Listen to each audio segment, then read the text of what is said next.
posibilidad ng tagumpay o kabiguan, ng ligaya o lungkot. Kaya marapat lamang na tanggapin si Jesus bilang tagapagligtas at Panginoon. At matapos yun ay panariwain ang katapatan at paglapit sa Kanya bawat araw o day by day. Ang day by day ay naglalayong umalalay sa pang-araw-araw na pamumuhay. Narito po si Kuya Ed Lapis sa mensaheng pinamagatang Save Someone from Depression.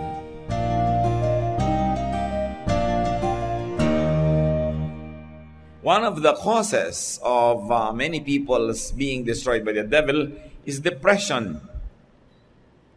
Napakarami na ngayong nade-depress. Kabagamat nung araw man ay marami, wala palang pangalan na depression yon. Kung ano-anong naiisip ng mga taong tawag doon, nahipa na masamang hangin, narong nakulam, narong na ganito, na ganyan. Pero marami pala mga cases of depression. Depression is causing so much suffering, kaya dapat lamang naman na ating kilalanin. Ang pag-aaral natin ngayon, at nais kong maging sensitive tayo, kung meron ito sa ating pamilya, sa ating mga kaibigan o sa ating sarili, para tayo ay mapagaling at ang ating mga amal sa buhay ay mahipo ng pagpapala ng Panginoon. Ang ating pag-aaral, pinamagatan natin, Save Someone from Depression. And that someone might be you. Dear God, we thank you that you are God of freedom and that you set us free from all imprisonments, even from the imprisonment of depression. Nawa Panginoon, patawarin niyo po kami sa mga kasalanan namin. Gawin niyo sariwa ang lakas na aming katawan at aming pag-iisip. Bagamat marami nang naganap sa maghapong ito, bigyan niyo kami ngayon panibagong kakayahan na mag-concentrate, mag-aral, umunawa, at matuto mula sa mga kasaysayan sa Biblia. Set us free so that that freedom to know may become freedom to become like your Son, Jesus. Kayo maging tagapagsalita, tagapangaral ngayon, Panginoon. Niluluklok namin kayo sa pinakamataas na trono ng aming buhay. Sinusuko namin sa iyo ang aming mga iniisip, alalahanin, maging aming katawan, ang aming tainga, ang aming mata. Tutuon namin sa inyo ang aming puso at isip. And we pray, Father, that you will liberate us, you will empower us, and you will use us as mighty agents of your liberation in your work of love in many people. Teach us. May your peace rule in our hearts, and may you protect our loved ones who are not with us right now from all forms of dangers, O God. We place ourselves under your protection, under the blood of your Son, Jesus, and may we ask you, Lord, do your will.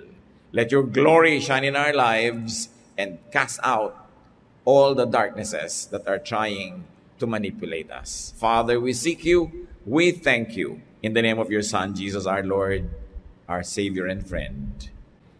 Save someone from depression. We'll be reading from the Contemporary English Version. We'll begin with Luke chapter 8, 26 to 27, a very familiar story. But today we read it from the lenses of that illness called depression. Jesus and his disciples sailed across the Lake Galilee and came to shore near the town of Gerasa. As Jesus was getting out of the boat, he was met by a man from that town. The man had demons in him.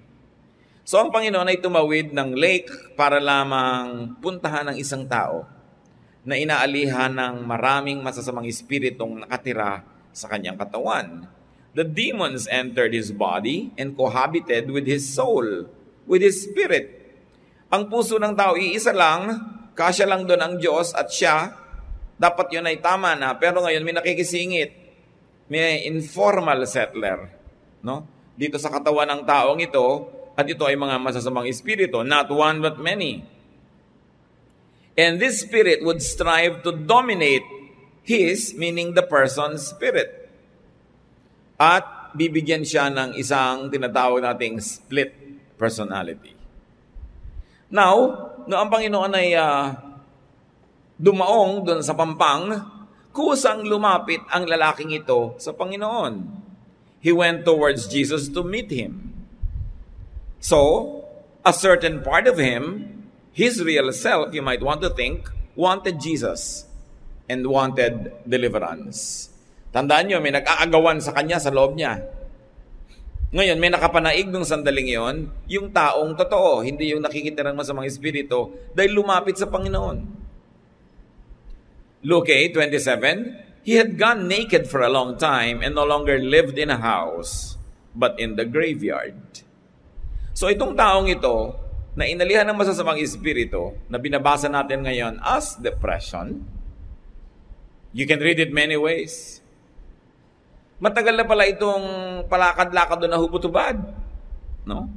Hindi na siya nakatira sa bahay ng kanyang pamilya o sa bahay ng tao, doon na siya sa libingan nakatira. Mga libingan nung araw, mga kuweba, kaya pwede kang tumira sa loob. So what are the effects of this spiritual domination? Nakedness, lack of propriety and dignity. Isa daw po, sinasabi ng mga psychiatrist, sa mga unang senyales na ang tao ay nade-depress, nawawalan siya ng pagpapahalaga sa kanyang itsura, sa kanyang amoy, hindi siya nagpapapaligo, sa kanyang bihis. Yung iba pa nga, hindi lang naglalakad sa paligid ng syudad nating hubot-hubad, naliligo pa ng putik, pinupuno ng putik ang mga buhok-buhok nila, nagkakaroon ng uri ng pagkasira ang personalidad. So it is a form of and a sign of depression. Kaya marami makikita niya sa mga mental institutions, bigla na lang naguhubo. No? Kasi isang part yon ng pagtanggal ng espiritu ng dignity ng tao. Kasi mula nang ang tao ay ma-realize siya'y hubad at ikinahiya niya ang kanyang pagkahubad o kaya ay hindi naman dahil lang laging hiya, kundi gusto niyang maging proper, ang ginawa ng Panginoon, di ba dinamitan niya si Eva at si Adan? Tinakpan niya. Ayaw pala nila nang naka-expose, tinakpan. Ang ginagawa ni Satan, lagi kang hinuhubaran. Kaya alam niyo kung anong nangyayari sa mga taong hubad ng hindi naman dapat. No? Inaalihan ng espiritu. Imbes takpan ng katawan, itinitinda. Hindi naman yun ang marapat. So what else is the effect of this spiritual domination? Separation from the living. There was isolation. Imbes siya ay makitungo, makisalamuha sa mga buhay, doon siya nakahalo sa mga patay na.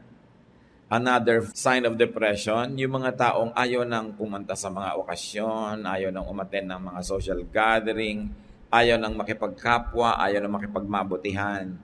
Ang gusto na lang mag-isa, ayaw nang makihalubilo. Binabasa natin ang lahat ng ito para maisip nyo, ay, ganun yata ang kuya ko, ganun yata yung ate ko, para makita natin kung kailangan ba ng healing ng mga mahal natin sa buhay. Another spiritual domination's effect is the affinity with the dead. Of course, there was decay and lifelessness and uncleanness among the dead. At yun, ang gustong puntahan nitong taong sobrang nade-depressed.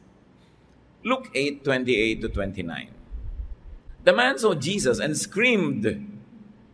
He knelt down in front of him and shouted, Jesus, Son of God in heaven, what do you want with me? I beg you not to torture me.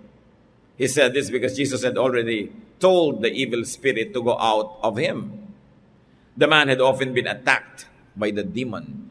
So the demon was living inside of him, but the demon was also attacking him. Mahirap yun yung ang kalaban mo nasa loob.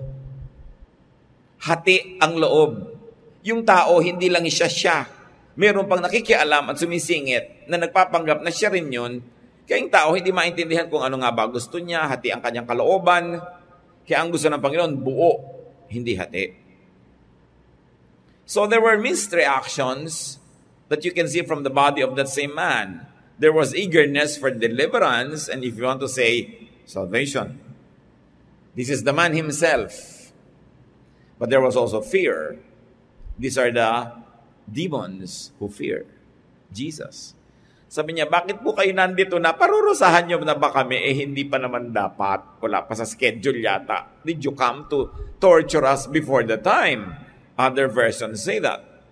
So the man had two spirits, and his spirit and that of the demons. Think of split personality. May mga tao ang bait-bait ngayon, may umihip lang na hangin, biglang ang init na ng ulo, galit na. So, ano nangyari dito? Sa mga espiritu, umalis ka sa kanya katawan. No? Gusto mong ganunin kuminsan yung nanay mo. Dahil ano nangyari dito? Bakit nagkagalito siya? Naiba. Yung asawa mo, bigla-bigla na lang naiiba ang ugali. Nag-i-split personality at meron pa na iba yung boses. Akala ng iba, himala, ay, ang santo ninyo. Di ba? O ay, may nagsasalitang aswang. Kasi alam nyo, part ng psychiatrists will tell you that people that have split personality, na iba-iba kami sa yung boses. Biglang tumatalim ang mata. Ang reading agad ng iba pag relihiyoso, demonic possession. Pero pag maraming psychiatrists ang nagbasa ng mga reports sa New Testament ng demonic possession, bibiglan nila ng clinical name. Depression, pagiging split personality, schizophrenia. Pwede yon. Hindi naman lahat ng schizophrenia ay demonic possession. At hindi lahat ng demonic possession will manifest as that, pero magkamag-anak yung dalawa, nakakalito. Kaya tayo ngayon tumitingin dito from a very spiritual and religious point of view of the Bible, and also we're trying to apply some clinical standards of psychiatry. So the human spirit wanted to be freed. The evil spirits wanted to stay. They wanted to avoid torture and eviction. Ayaw nila pinapa-evict, bagamang hindi naman talaga sila tagaron, but they wanted to be there. Luke 8:29. And even though he had been bound with chains and leg irons and kept under guard, he smashed whatever bound him. Then the demon would force him out into lonely places. So itinatali siya ng bakal na kadena sa kamay, bakal na kadena sa paa, pinuputo lang niya. Baliwala, sobrang lakas niya. At pupuwersahin ng espiritu yung katawan na lumayo, tumakbo, magpunta sa mga lugar na ilang, malungkot, at siya'y mapapag-isa. The spirits in the man were violent and strong, and they wanted to isolate the man from other people. They wanted to put or keep the man in lonely places. Bakit? Para kayanin nila. Kasi siyempre, pag yung evil spirit, na solo niya yung tao, walang makakapanalangin para sa tao, walang makakapagbigay ng pagmamahal, walang makakabigay ng pansin, kakayanin niya i-manipulate. Kaya isa sa mga signs nga of depression, yung nagiging antisocial. Ayaw makihalubilo. Dapat yon kung nararamdaman nyo mismo sa inyong katawan, labanan nyo yan. Kasi hindi nyo dapat papanalunan yung espiritu na gusto kayong ilayo sa kapwa-tao. Kung nakikita natin na nagaganap sa mga mahal natin sa buhay, let's make our company and companionship even more attractive and nicer and more caring so that the person that we love will have more reasons to stay with us rather than go away. Remember, meron ding tunay na pagkatao yan, nakikipaglaban doon sa spirito. So tulungan nyo yung tunay na siya na magwagi sa panalangin, sa payo, sa suporta. Luke 8:30, Jesus asked the man, "What is your name?" He answered, "My name is Lots." He said this because there were lots of demons in him. So marami kami. Pulutong, angaw-angaw, laksa-laksa kami. No? Napakarami.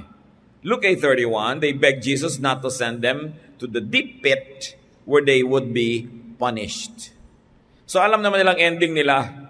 Matthew 25:41 mentions the everlasting fire prepared for the devil and his angels.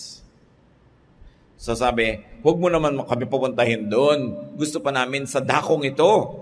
In verses 32 to 33, a large herd of pigs was feeding there on the hillside.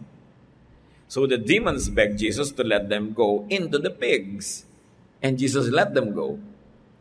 Then the demons left the man and went into the pigs. The whole herd rushed down the steep bank into the lake and drowned. Pag may mga nagtatanong sa akin, Pastor, paano ko po kaya maiiwas ang sobrang kumain ng pagkarami-raming pork? Kasi ang hilig ko po talaga ang sarap. Ay, basahin niyo yung Luke 8:32 to 33. Baka matulungan ka. No? Nasa dinami-rami ng malilipatan sa balat ng lupa, ay doon lumipat. No? Of course, hindi naman ibig sabihin yung kakainin mong pork chop, yan nakatirang espiritu, pero malay mo. Diba? So, isip-isipin mo na lang yung para kuminsan, hindi ka masyadong ganado, kumain ka na lang ng isda, which is helpful. Siyempre, magdaramdaman yung mga kapatiran natin, may piggery. Paminsan-minsan, doon kayo bumili sa kapatiran natin. Di ba?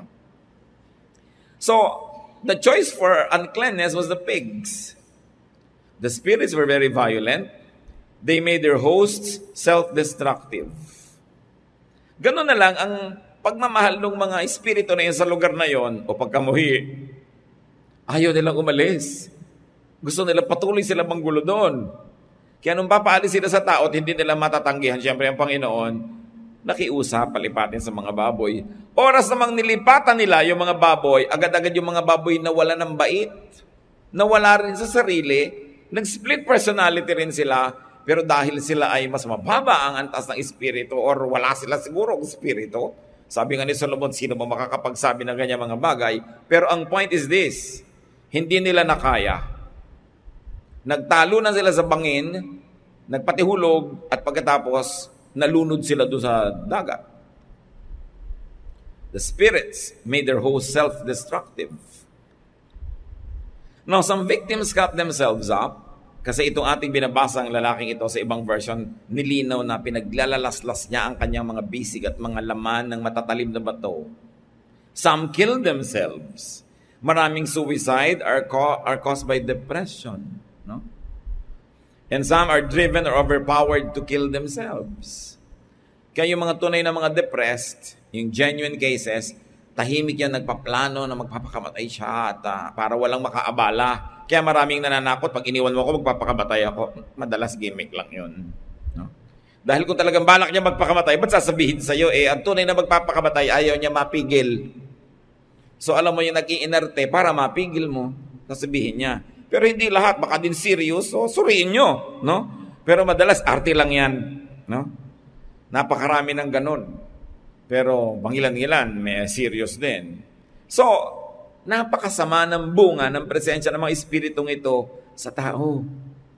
Yung tao gusto niyang sirain ang buhay niya, yung katawan niya, at kung pinakamatindi, yung wakasan niya, ang kanyang buhay, na Diyos lang ang may bigay. At Diyos ang dapat lang na magwakas.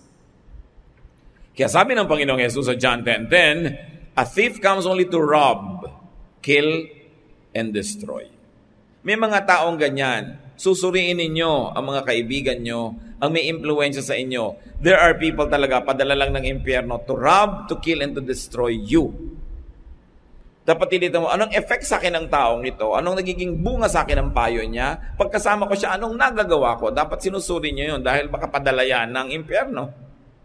Luke 8:34-35. When the men taking care of the pigs saw this, they ran to spread the news in the town and on the farms.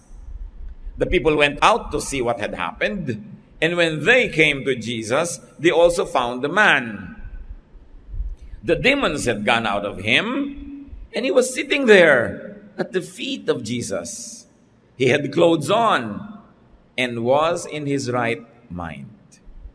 Ang ganda naman ang nangyari sa taong to, dinalaw lang ng Panginoon. Napalayas yung mga masasamang espiritong gumugulo sa kanya. At ngayon, tahimik na siyang nakaupo sa paanan ng Panginoon. What does it mean to sit at the feet of Jesus? To learn. To enjoy the wisdom and the fellowship of the Lord. Samantalang dati, hindi siya mapakali. Takbo ng takbo, nag-aatungal, nagngangangal sa gabi. Pumayapa. Pagkatapos, nadamitan na siya. Natakpan na ang kanyang pagkakahubad. Alam niyo, ang Diyos Ama noon, tinakpan niya sa Eva at si Eva matapos magkamali. Ngayon naman, ang Panginoon, tinakpan naman niya itong isang to. Matapos siyang hubaran ni Satanas. No? And then he was in his right mind. Bumalik siya sa kanyang sarili. Bumalik sa ulirat. Sa kultura natin, marami tayong pagpapahayag niya. Sabi mo, itong babaeng nawawala sa sarili. Di ba? Kung anong pinagagagawa, mawala lang ako sa sarili ko. Na bigla lang ako, hindi ako yun. Yung mga ganon, unless you are using it as an excuse, may katotohanan. So the Jesus touch is very important. And what was the first element of the touch? Why are we studying it? Because we who have Jesus in our hearts must also give the Jesus touch to people. And the first element was he visited the man. Kung meron kayong alam na nade-depress, nalulungkot, naiibang ugali, dalawin. Make a connection. And then he drove away the demons from inside him. We can do that. You can either, in the name of Jesus, drive out demons, or just replace the position that the demons occupy by being there, by bringing cheer, by bringing happiness, by bringing encouragement. And then the Jesus touch restored the man's peace and serenity. Ano bang effect natin sa mga tao? Peace and serenity o trouble? Tayo din dapat nag-iisip, ano bang effect sa akin ng kaibigan ko na to? Anong effect sa akin ng babaeng ito? Anong effect sa akin ng lalaking ito? Natatahimik ba ako o naliligalig? Isara ang pinto at huwag papasukin ang mga maliligalig. The Jesus visit restored a man's dignity, propriety, and self-respect. Now he was clothed. And it also restored the man's sanity and intellect, wisdom, reason. Bumalik ang katinoan. Nawala kasi sa sarili, pero ngayon, ibinalik ng hipo ng Panginoon sa kanyang buhay. Kung may tao na ating nalalapitan, nakakausap, nagiging kaibigan, dapat nahihipo sila ng Panginoon, dala-dala natin ang loving touch ng Panginoon, nare-restore sila. Nababalik yung ulirat, bumabalik ang katinoan, na itataboy yung mga kabaliwan at mga kabalbalan sa buhay at umaayos ang buhay. Yun dapat ang influence natin sa kapwa. At ganon din ang panukat natin sa influence natin ng iba. Kaya mga anak, pagka kayo ay pinagsasabihin ng mga magulang tungkol sa inyong mga kaibigan, suriin nyo, ano bang influence sa akin ng mga kaibigan ko? Napapataas ba yung grade ko o napapababa? Napapapasok ba ako sa eskwela o napapa-absent? Nagiging mabuti ba ako at matinong tao o lumalabas yung masama kong ugali? Ganun ang pagtingin mo sa tao, yung effect niya sa'yo. Dapat tinitingnan. Luke 8:35 to 37. But the people were terrified. Then all had seen the man healed, told about it. Everyone from around Gerasa begged Jesus to leave because they were so frightened. Sa halip na tanawin nilang utang na loob na yung lalaki ay pinalaya mula sa masamang espiritu, nagkaisa pa sila na pakiusapan ng Panginoong layasan ang lugar nila. Iwan niyo po kami, please lang. Why? Takot daw sila. Who drove Jesus away? Probably people who had lost the pigs.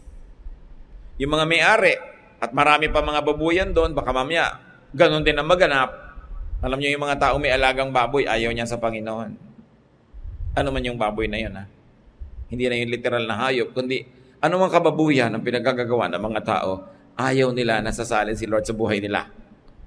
Tataboy nila. Kaya yayain mo mag-Bible study, yayain mo mag-worship, mag-prayer. Pagka may alagang mga baboy, ayaw. Mahirap yayain. No? So, malaman mo, may alaga siguro to. Pero huwag niya na namang usigin. No? Baka lalong humirap na imbitahin. Pero unawaan niya na aayaw niyan may i-give up eh. That's why you should be very assuring. Sino pa kaya sila? Those who were fearful due to ignorance. Alam niyo yung ignorance, malakas manakot. Dahil hindi nila alam ang naganap, natakot. Pinakamadali na lang gawin, paalisin yung nagbigay ng new point in the equation. Si Jesus, sabi niya, umalis po kayo. Sa halip na pakiusapan nila magstay at magpalayas pa ng maraming mga ganong espiritu, pinaalis. Hanggang ngayon, sa buhay natin, nangyayari yan. Ikaw itong magdadala ng mabuti, sa'yo pagalit. Ikaw ang nagbibigay ng magandang payo, ikaw ang nagbibigay ng magandang opinyon, sa'yo pa magagalit. Yung gustong tirahan sila ng mga masasamang espiritu. At sino pa kaya nagpaalis? Hindi siyempre, mga kakampi ng mga demons na yon, ayaw nila na ma-deliver yung marami mga tao from demonic disturbance. Fear of demons could be a bigger enemy than the demons themselves. Madali naman kausap ang mga demons eh. Anong sabi ni Lord? Anong sabi sa Bible? Resist the devil and he will flee from you. Resist lang. Tanggihan mo lang, alam naman niyang wala siyang karapatang magpilit, aalis. Pero yung takot, mas mahirap i-handle yon. These are the types who cause, promote, and worsen other people's depression. These types of people. Luke 8:37 to 39. When Jesus got into the boat to start back, the man who had been healed begged to go with him. But Jesus sent him off and said, "Go back home and tell everyone how much God has done for you." The man then went all over town, telling everyone that Jesus had done for him. So itong tao ngayong gumaling na, matino na, maayos na, ayaw na ngayong humiwalay kay Jesus. Nung pasakay na ang Panginoon sa bangka, na sinakyan niya para lang dayuhin itong kaisa-isang taong ito, gusto na niyang sumama. Isinama ba? Sabi ng Panginoon, ako, umuwi ka na lang muna. No? Sabihin mo sa mga tao sa inyong bahay, sa inyong barangay, ipamalita mo kung anong kabutihan ang ginawa sa iyo ng Diyos. At yun naman ay sinunod ng tao, hindi nagpilit. No? At ipinamalita niya ang kabutihan ng Diyos, hindi sa malayong mga bayan, kundi sa sarili niyang bayan. Hindi lahat ng misyon kailangan abroad. Hindi lahat ng pagmimisyon kailangan sa malayo. No? Yung mga iba gusto na lang yata mag-picnic. No? So ngayon gusto mag-mission sa kubod ng daming lugar. Ito naman, teka, yung mga kamag-anak mo ba, save na? Mga magulang mo, mga biyanan mo, mga kamag-anak mo, kaibigan mo, kapitbahay, hindi pa po. Ba't pupunta ka pa sa Antarctica? Tatatlo ang tao. Sa barangay nyo, ang dami. Maliban na lang talagang may tawag sa kanya yung Panginoon, then we don't contest that. Pero hindi mo kailangan lumayo para mag-mission. Bawat kaluluwa na wala doon ng Panginoon, mission field yun. At bawat taong nahipon na ng Panginoon, missionary na yun. Kaya may training ka kaya wala. Mahirap ba ipamalita ang kabutihan ng Diyos? Kukwento mo lang naman yan. So the truly freed former demoniac desires the Lord's company and leadership.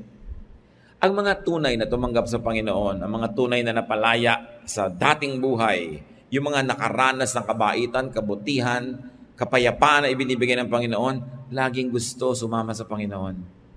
Sumama sa church activity, sumama sa mga prayer, sa mga worship, sumama sa mga gawain.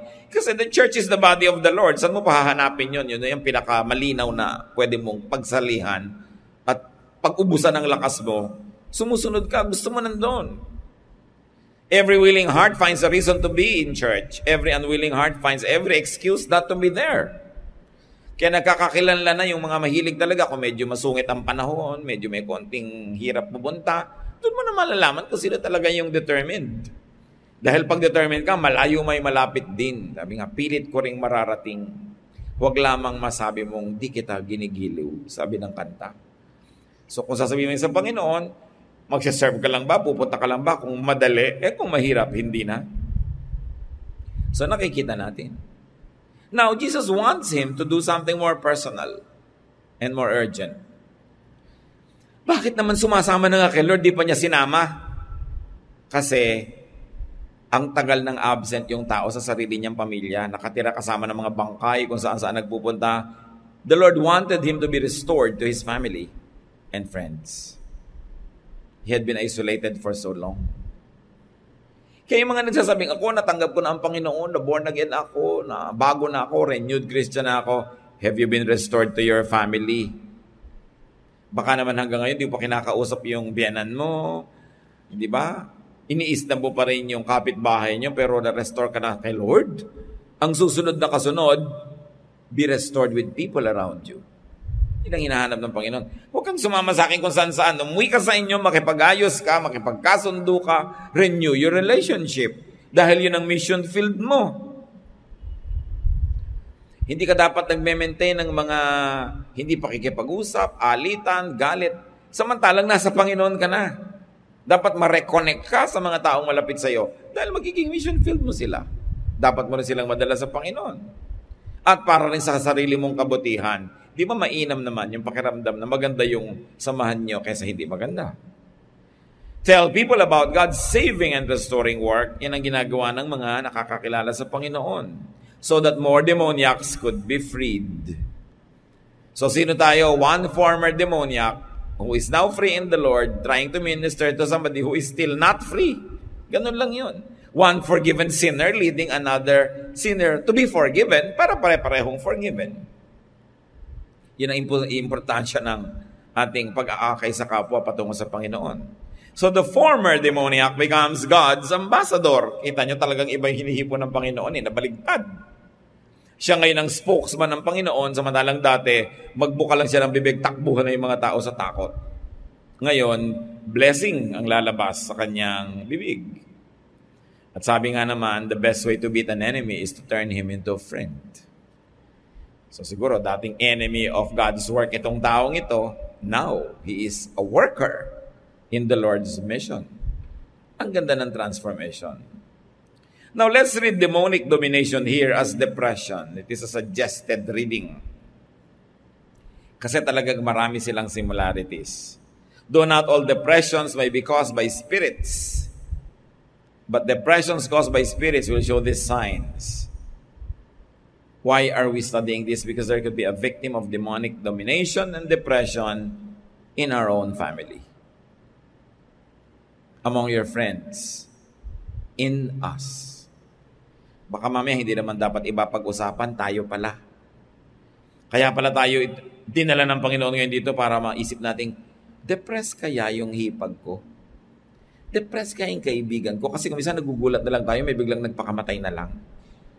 Wala kang kamalay-malay, balak pala niyang gawin. Ang sakit. Kasi ang tagal na palang may signs, pero dahil hindi mo pinapansin, nung nalang namatay, tsaka kayo oo nga, no? Napansin mo ba ganito siya? Oo nga, napansin. Ba't kayo nyo lang pinag-uusapan? Kailan nakaburol na?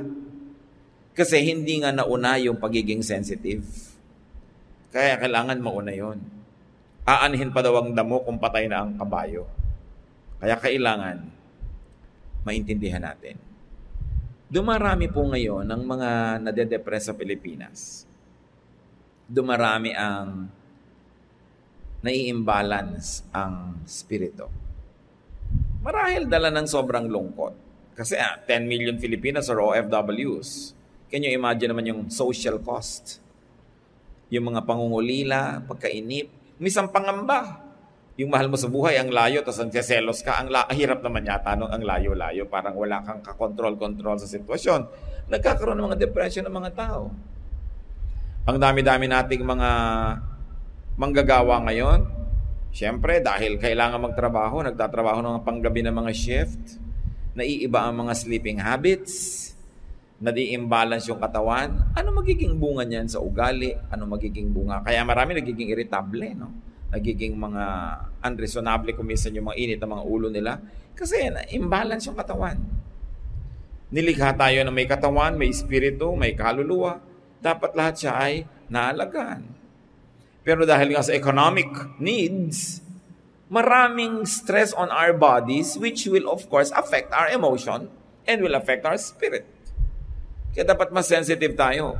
Now, what are the possible causes of depression? Isa ang pinaka-main cause niyan, a grave and lingering negative spirit. Maraming nakakapansin, marami daw sa mga nagtatrabaho sa panggabi, bugnutin, magagalitin, mabilis sumabog. Ano kasi, kuminsan ang dami nilang negative spirit na hawak. Lalo yung, kuminsan, ang trabaho mo, sumasagot ka ng telepono, iniiba mo pa kuminsan yung accent mo dahil siyempre, kunwari, kababayan ka niya. Yung palang yung hirap-hirap na, nagbabalat kayo ka. No? So, napipilitan ka dahil kailangan mo maghanap buhay. Pagkatapos, yung kausap mo, reklamo ng reklamo, galit na galit sa'yo. Ikaw naman, I understand. Oh, yes. Of course, I understand you. Pero gusto mo talagang sabukain yung kausap mo, no? Pero may script ka kasi. Saan mo ngayon ibubunton yung mga hindi mo na ipapahayag na yon? Diba? Naiipon. Tapos napupuyat kaya, kainom ka na ng kape, nakakatatlong drum ka na, hindi pa tapos yung gabi. So, sigarilyo pa ng sigarilyo para magising at na-stress. Ano mangyayari sa katawan mo? So, there's a lot of frustration. This is the thief. Frustration and sometimes unfulfillment. Hindi mo masabi sa kausap mo yung gusto mong sabihin. Maraming frustration. And I like you to think in terms of family. Lalo sa mag-asawa. Kasi baka asawa nyo mismo, kung may asawa kayo, yung kandidatong ma-depress, ano mga frustration niya sa'yo? Ano yung mga unfulfillment, mga gusto niyang maganap na hindi nagaganap? Alam niyo, pag paulit-ulit yun, magkakaroon ng negative spirit yung tao. At pag may nakatira na doon na negative spirit, lalanding na yun ng mga ibang spirito kasi may kakampi na sila sa loob. Kaya dapat pinapaalis yan. That's why it is important to always confess to God. May masama kang naramdaman, naisip, meron kang galit, kino-confess mo agad sa Lord. At kung maiko-confess mo sa tao, i-confess mo agad para umalis agad sa'yo. Hindi mo iniipon. Repression could be a root of a negative spirit. Yung hindi mo maipahayag ang gusto mo, pigil na pigil ka. One of the best gifts that we can give to people we love is to set them free to be themselves. Not to tolerate wrongdoing, but to allow them to be expressive of who and what they really are. Let us help people express themselves and get fulfilled. Kasi kung laging hindi naman ikaw, nagpapanggap kang ikaw yon, bibigay ka rin, biglang mamaya nakatirintas na yung buhok mo, mga putik-putik na. Kasi lagi ka nalang repressed. And resentment. Marami. Because in our structured society, hindi mo maipahayag kumisan ang gusto mo, naiinis ka na sa kuya mo, naiinis ka kumisan sa lola mo, hindi mo masabi, whatever. And there could be a growing resentment. Pag hindi yan na i-confess, hindi yan na i-deal, hindi na tanggal sa katawan, kakapitan ng mga masasamang espiritu. Kaya sinasabi, do not give the devil a foothold. Huwag mong bibigyan ng matutungtungan dahil pag may kaprasong na itungtong yan na paa, mamaya buong katawan niya nandun na, tapos mamaya, ang dami-dami na niyang dala kasi nakalanding. Pag lagi kang repressed, resentful, doon kumakapit yung mga espiritu. One other thing is being rejected.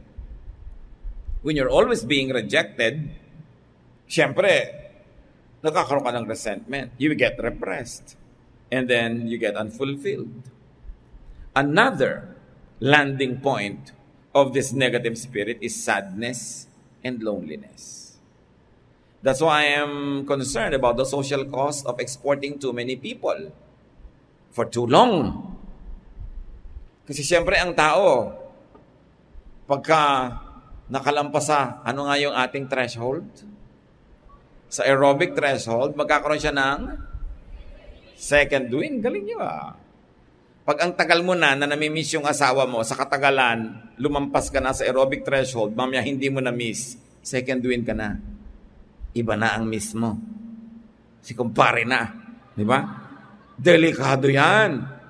Para rin yung gutom na gutom ka, gusto mo nang kumain, tapos nasalubong yung gutom mo, ang sarap, pero pag lumipas, ayaw mo na, hindi ka nagutom.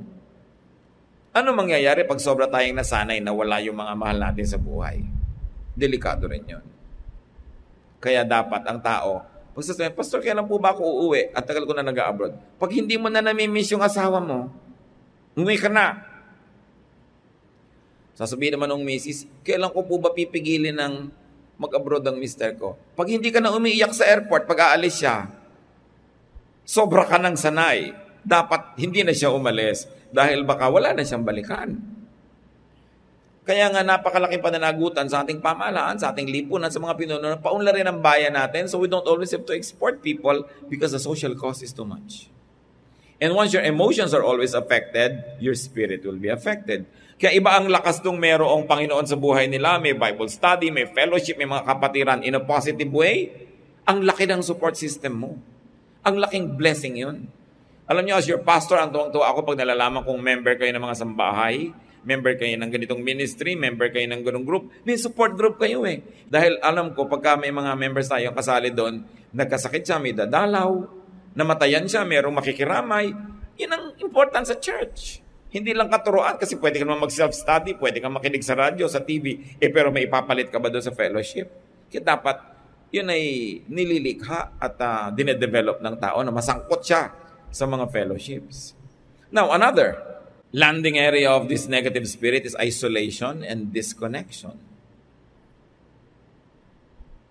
Kaya kailangan huwag tayo nagpupuwera ng tao. Minsan sa sarili mong pamilya, puwera ka eh. Parang may mafia yung nanay mo tsaka yung isang kapatid mo, sila lang, puwera ka. Wala dapat ganun. Lalo kung kayo yung may otoridad, kayo yung mas nakakatanda, always include people.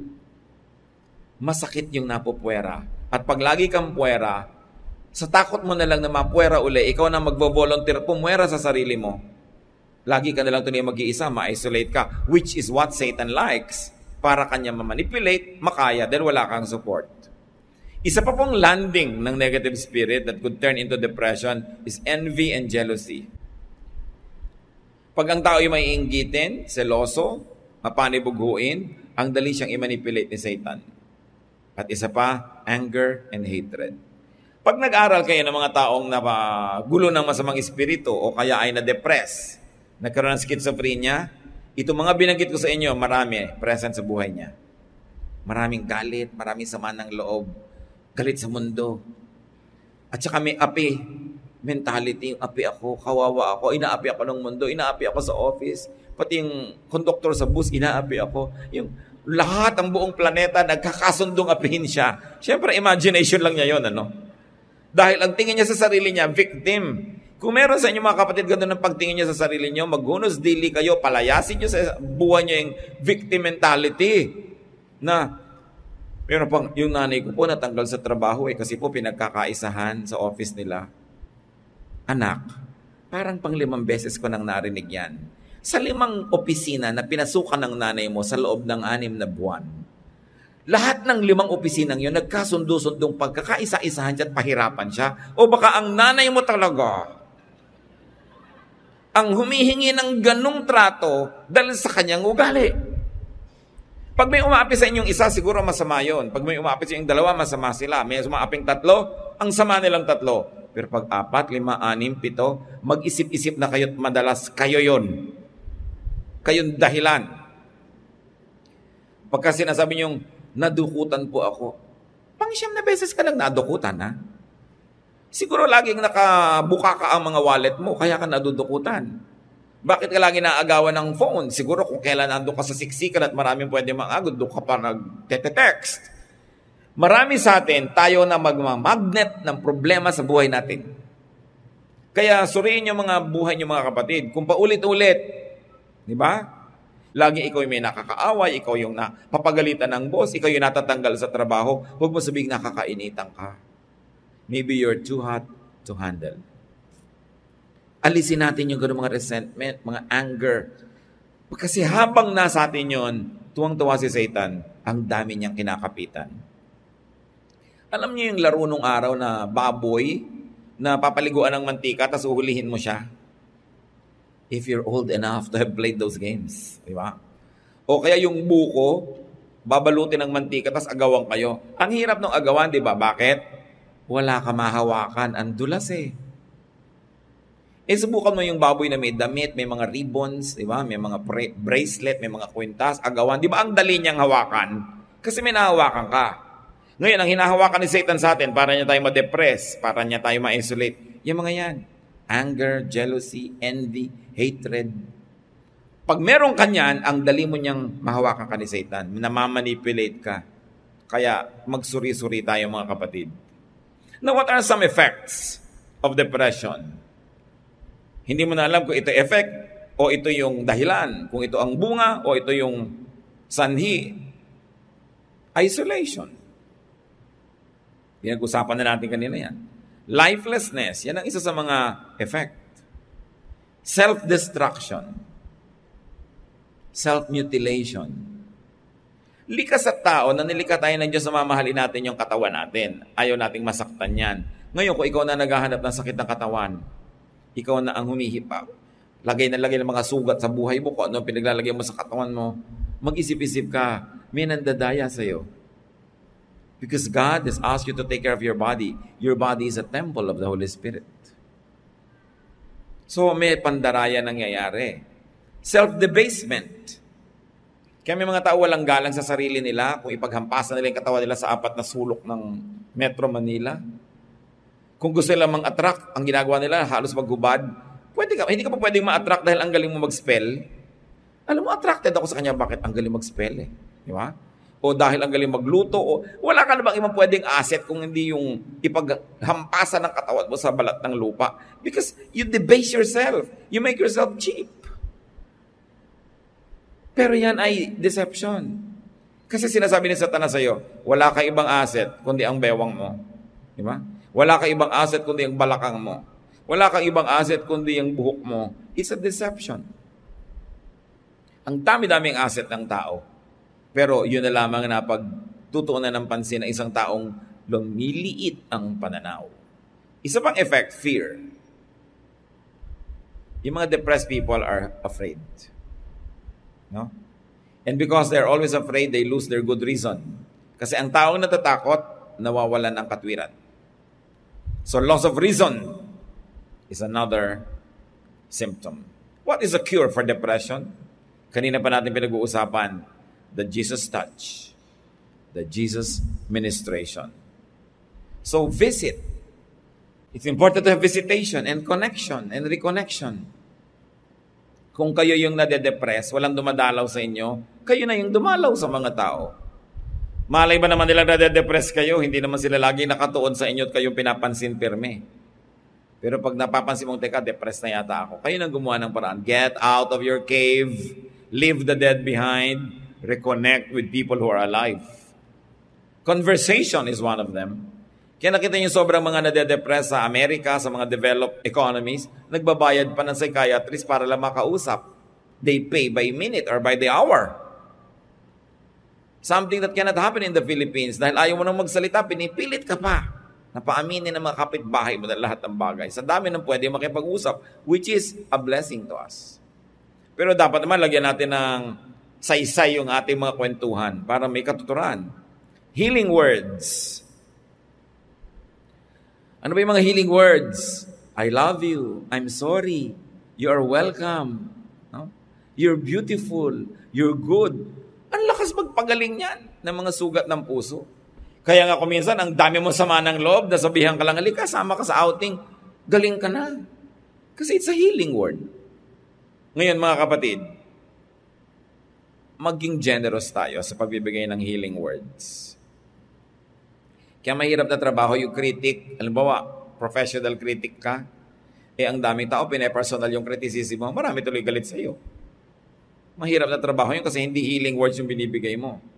But be a healer. When you speak, let the Holy Spirit heal people. Instead of inflict wounds on people. Matalim ba ang yung mga dila? Pag nagsalita kayo, may nagdurugo, may nasasaktan, tapos pinagpamalaki nyo pa, I am really, incurably frank. Pero anong ginagawa nun sa tao? Anong ginagawa nun sa'yo? Kailangan pagbaguhin natin yan. Words should heal. And then we need connection. Now we can do a driving out of demons. Tulad din ng detoxification and cleansing. Di ba kahit mga drug dependents, dinedetox mo na yan eh. Kailangan ma-reprogram, a lot of drinking water, nilululob sila sa malalamig na tubig. Kung ano nang ginagawa para matanggal yung mga lason sa katawan nila na namuuna ron. You need cleansing. And how do you do that? Emotionally, a good cry is a good detoxification and cleansing. Maraming mga poisons in our blood that goes out through the tears. Napakaganda mag-detox ng pagtatapat. Yung pag-amin ng kamalian, paghingi ng tawad, saying sorry. Alam niyo yung mga tao na alam nila may mali sila, tapos hindi nila masabi yung sorry, para ka may buhat-buhat na mabigat na bato. Pero pagka nilakasan mo na yung loob mo, kinain mo yung pride mo, which is what you should do, at sinabi mo talagang, I'm sorry, I was wrong, gumagaan ang iyong pakiramdam. So bakit mo pinapabigat? Sasabihin mo lang naman yung sorry. Ang matatalinong tao, marunong magsabi niyan. Lalo naman yung mga makadiyos na tao. Kasi nakakalaya ka pag nagsabi kang sorry. Baka yung katabi niyo mismo ngayon, kailangan mag-sorry na kayo. Ngayon na mismo. Sorry ha. Isang sorry lang naman, parang magic eh, no? I mean, bati na kayo agad. Tapos na agad lahat. Ba't hindi masabi? Important yon. Cleanse. The program, reprogram. And what else is important? Fellowship. Connection and reconnection. Acceptance.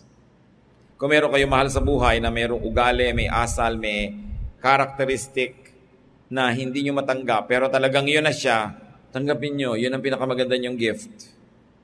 Hindi siguro nyo tatanggapin to the point na pwedeng dyan ka na buong buhay, pero tanggapin nyo para magsimula siyang mag-improve, magbago kung pwede, pero kung hindi man, tanggapin nyo pa rin, lalo't member ng family nyo. Sino pang tatanggap sa kanya? Don't reject people because it isolates them. Affirmation. You have to affirm people. Ito mahal ko talaga. Ito mahal ko talaga. Kahit mga tuta, may dalawa kayong tuta sa bahay, hawakan mo yung isa lalapit din eh. Hindi siya papayag, hindi siya kasali. Lalo ang tao. Huwag kayo nagpupuwera. Don't play favorites. Because yung hindi paborito will be depressed. Marami sa atin, nagkakaganyan-ganyan tayo. Ang may kasalanan, sarili nating pamilya. Kasi hindi tayo ina-affirm at hindi tayo minamahal. Now, it's very important, restoration. So kung nagkamalian noon, ayusin. May utang ka, bayaran mo para may restoration.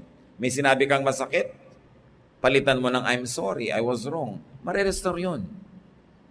What is the result of the Jesus touch? Restoration of balance of the physical, mental, emotional, and spiritual aspects of the person. Ang tao, physical, katawan, mental, isip, emotional, ang ating damdamin, at spiritual, ang ating espiritu. Sama-sama yun. Dapat agree lahat yun. Kaya pag ang ginagawa ng katawan mo, masarap sa kanya, pero kontra yung espiritu mo, hati ka, magkakasakit ka, pag pinagpatuloy mo yan, madedepress ka. Kasi iba yung pinaniniwalaan mo, tapos iba yung ginagawa ng katawan mo. Hindi isa. Yung emosyon, gustong-gusto mong mahalin yung isang tao, pero ang proud mo, ayaw mong ipakita. Physically, ayaw mong ipakita yung emotion mo. No? Gusto mo siyang kamutan ng likod, pero ayaw mong pansinin kasi galit ka. Nagsasuffer ka emotionally. So don't do that. Kailangan buo. Tingnan niyo ang Panginoon, Luke 2:52, kung paano i-describe sa Biblia na lumaki. Jesus became wise and he grew strong. God was pleased with him, and so were the people. You're talking about wisdom, mental. Jesus became wise. He grew strong physically. God was pleased with him, spiritual relationship, and so were the people, social. Balance. Kahit sa medicine, binabalance ka. Kaya pag mababa yung sugar mo, papataasin. Mababa yung platelets mo, papataasin para balance. Hindi pwedeng sobrang taas na cholesterol, papababain naman. Dapat balance. So gano'n din ang pagkatao natin para tayong malusog. All kinds of imbalance will lead to sickness. Kaya ang sinasabi yun ng New International Version of the same verse, and Jesus grew in wisdom and stature and in favor with God and men. So visit, touch, minister to someone possessed or someone depressed. Be sensitive. Be on the lookout for people who might need your help. Prevent depression among your loved ones. Tayo may pananagutan sa isa't isa, lalo sa ating mga pamilya. And prevent depression in you. Baka kayo mismo yung nade-depress. Huwag kayong makikinig doon sa boses. Kasi ang depression, pag malala na, nakakarinig ka na ng mga tinig. Depression yan. Napapalayas yan. Walang tinig. No? Depression yan. Kasi nadidinig ko. Ate, depressed ka lang. Diba? Halika, mag-swimming tayo. Buko pie lang yan. Diba? Kung ano nagpapasaya sa'yo, halika gawin natin para yung mga tinig na yan mawala. Kasi talaga, yung tinig na yan, pag nakakarinig ka na, lalo ka na paparanoid dahil bakit ako nakakarinig? No? It's here in the mind. Kasi nga, imbalanced. Examine yourself if you're depressed. Get a touch from God. And reverse and balance your situations. Be free. God wants you free. The thief comes only to steal, kill, and destroy. Sabi ni Lord, I came that you might have life and have it abundantly. Dear God, we thank you that you care for us. Salamat sa napakagandang example na to na ang Panginoong Jesus tumawid ng dagat para sa isang tao lang. Turuan mo kami magpahalaga kahit sa isang tao lang, hindi laging numbers. At turuan mo kami tulad nung tao na yon na lumapit sa iyo. Labanan yung mga espiritu na sumisira sa amin at lumapit kami sa iyo, Panginoon, para kami mapagaling ninyo. Yumuko tayong lahat at manalangin with eyes closed and focus on the Lord. Ama namin sa langit, kayo ang nakababatid ng laman ng puso ng bawat isa. Sino man sa mga kapatid ngayon ang tatawag sa sarili nila na depressed, slightly depressed, very depressed, or candidate to be depressed, Panginoon, ngayon pa lang, hipuin niyo po kami. We reject and rebuke the spirit of depression and drive away these demons that would like to land in our spirit and destroy us. We come under the shadow of your Son, Jesus, and we reach out to you, O God, to touch your hand so that your power may be in us. Palayain niyo po ang bawat isang kapatid dito na nade-depress. Ituro niyo ang mga practical na dapat gawin to reconnect with people, to say the right things, to do the right things, to be in the right places, so that this depression could be driven away. Hipuin niyo, Panginoon, pagalingin at bigyan ng balanse sa buhay. Bigyan niyo kami, Lord, ng discernment and wisdom to know what are the wrong things we do that lead to our depression, and teach us the right things we should be doing so we could be balanced, healthy, and free. At ganoon din, Panginoon, habang kami inakayuko sa iyong presensya, inaalala namin ang mga kilala, kaibigan, mahal sa buhay, kamag-anak, na sa tansya namin, Lord, maaaring depressed. Touch them also. Kahabagan mo, Panginoon, at padalawin mo rin ang iyong espiritu sa kanila. At loobin mong kami ay maging instrumento mo, Diyos, to be instruments of blessing, to be instruments of the touch of Jesus in their lives, so that through our ministration, we will help them get out of their depression so they could be free.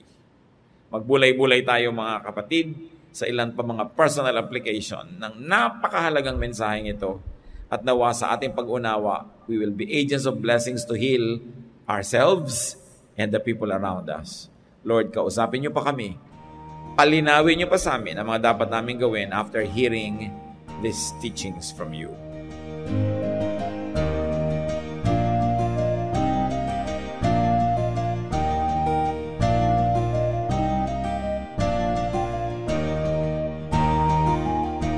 Ang katatapos pong mensahe ni Kuya Ed Lapiz ay pinamagatang Save Someone from Depression.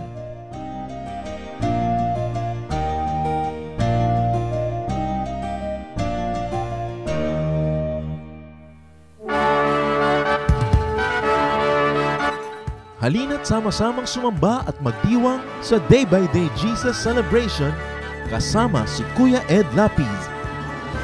Bulwagan ng Panginoon, PICC, one Sunday a month, Philippine International Convention Center, Rojas Boulevard, Pasay City. All other Sundays, sa mga day-by-day mini-bulwagan ang pagtitipon. Para sa buwan ng Nobyembre, gaganapin ito sa November 3, 2024. 8 a.m. ang First Jesus Celebration, 10 a.m. naman ang Second Jesus Celebration. Para sa iba pang detalye, bisitahin ang ating official Facebook page, Day by Day Friends.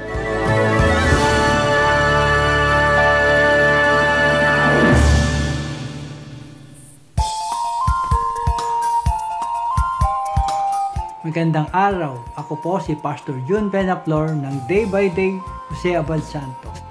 Inaayahan ko po kayong dumalo, makibahagi at makisaya sa aming pagtitipon tuwing Biyernes sa 4th floor, Dulce Memorial Chapels, Jose Abad Santos, Tondo, Manila. Nagsisimula po sa ganap na 5:00 ng hapon ang Jesus Study at susunod po sa ganap na 6:00 ng gabi ang Jesus Celebration. Para po sa karagdagang impormasyon, tumawag o mag-text sa 0921-651-2206 o bisitahin ang aming FB page, DVD Jazz. Magkita-kita po tayo, hihintayin po namin kayo.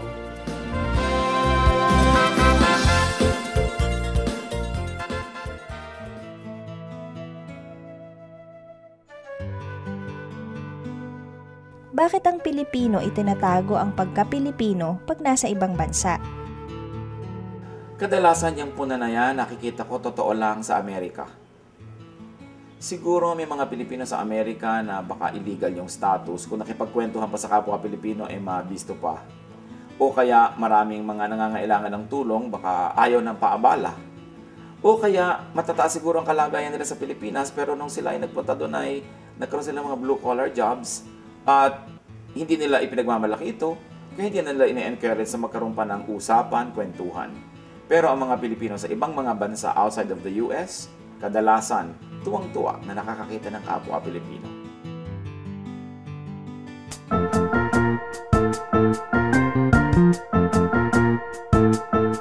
Oras na po para pansamantalang magpaalam ang programang Day by Day. Tayo po'y magsama-sama tuwing ika-6 hanggang ika-7 ng umaga, araw-araw. Magandang umaga po at mabuhay ang Panginoong Hesus!